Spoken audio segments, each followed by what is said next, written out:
Hello everyone. Hope you guys are doing great. So in my today's video, I'm going to take you through the recent results for Kalyan Jewellers, and I'll take you through the main important points from the concall summary. I don't think I need to introduce to you what this Kalyan Jewellers does. I think everyone in India would definitely know that, especially people in South, because it's one of the biggest brands over there. So let's just get to the result, right? So if you look from the result perspective, it's been quite great. The YOY revenue for Q4 increased by almost 66% to around 10,275 crores, and the profit was up by almost 118% to 410 crores. And if you look from the full FY26 year perspective, the revenue grew by around 42.71% to around 35,743 crores, and PAT was up by almost 92% to 1,352 crores. And if we look at the, how to say, the division of revenue between the various regions that they are. So I'll divide it between India, Middle East, and then their, a lightweight jewelry brand called as Candere. So in India, so the revenue increased by Q4 revenue increased by almost 68% from 5,300 crores to almost 9,000 crores, and profitability was up by almost 97% to 366 crores. And if you look at the Middle East, the revenue grew only by around 36% to 1,000 crores, but the profit was up by almost 75%. So they're getting good operating leverage over there.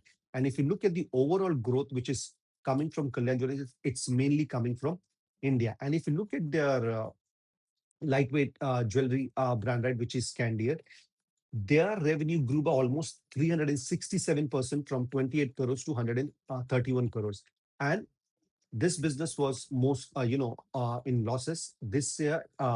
This quarter it has turned around. It has made a profit of around 300 crores. And if you look at their overall gross margin, especially for this brand, right, the management said that it's around gross margin is around mid 30%.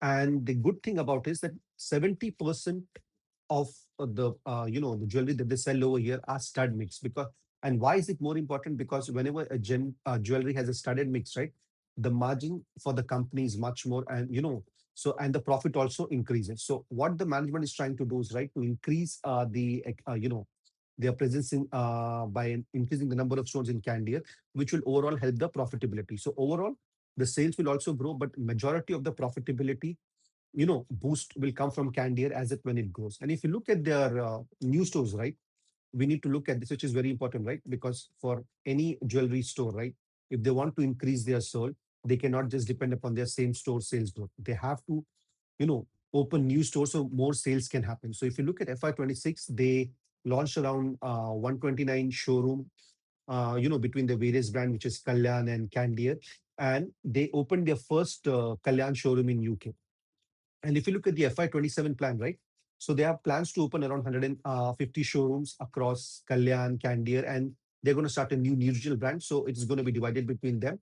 And out of this 150 brand, almost 33 to 35%, around 50 to 55 stores are going to be open purely for Candier, because that's where not just the growth, but the profitability will also increase. And the other thing what the management said, right, that they are focusing more on the north market compared to the south market, because south market they're already quite big. So the number of Kalyan stores that they opened in FY26, only 13 stores were opened in South India, and majority were opened in the North India side. And if you look at their same store sales growth, right, so recent same store sales growth were quite high, around 20 to 30%, obviously mainly driven by the increase in the gold prices. The management said that that is not sustainable. And the guidance that they are giving is at around 10% for the next 3 to 5 years, which is actually, if you actually say, it's quite great, because management is saying that it's going to continue for the 3 to 5 years. And if you look at the demand, right, what the management said, right, in India, whenever the customers come, right, they don't come and say that I want 20 gram, 10 gram, and everything. No, they come with a budget. They say, okay, this is my budget, and I want gold. And accordingly, the the showroom people show the product, and what they are trying to do, right, because of the high gold prices, right, people are not able to afford gold. So the quality of gold which people are buying has gone down from 28 carat to 18, 18 to 14. And so the showroom people try to show them those less carat golds and plus studded jewelry, which helps them to obviously get the products which are under their budget, but at the same time helps the company because it has more profit in it. And if you look from the overall debt perspective, right? So the company had, along with gold metal loans, non-gold metal loans also. So their plan is to completely get out of it. So if you look at their number, right?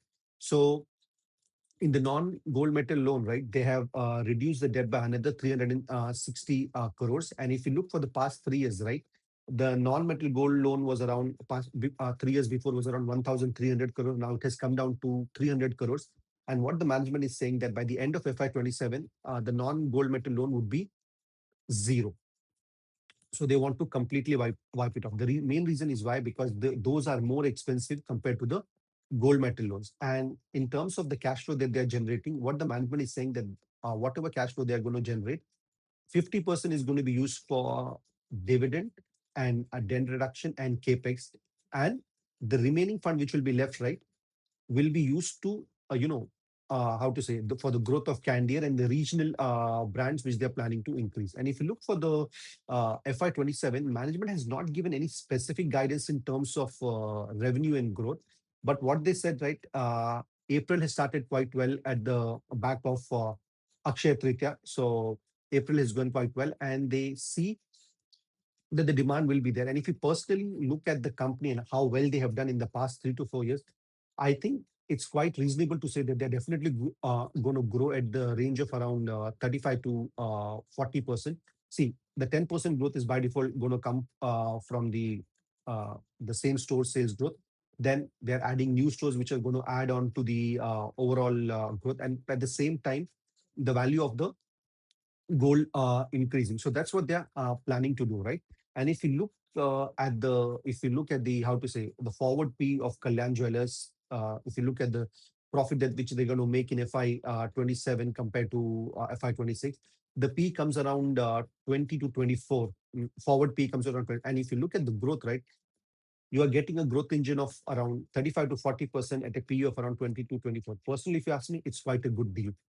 But yeah, anyone who's planning to invest or look into it, please do your own due diligence and understand the whole risk and the benefit of it, and then only invest. So in short, if I look at the overall business, it's done quite well. They have good growth plan, and it looks like they're definitely going to execute it in the future. And if you guys like this video, please do hit and like and subscribe, and thank you and God bless you.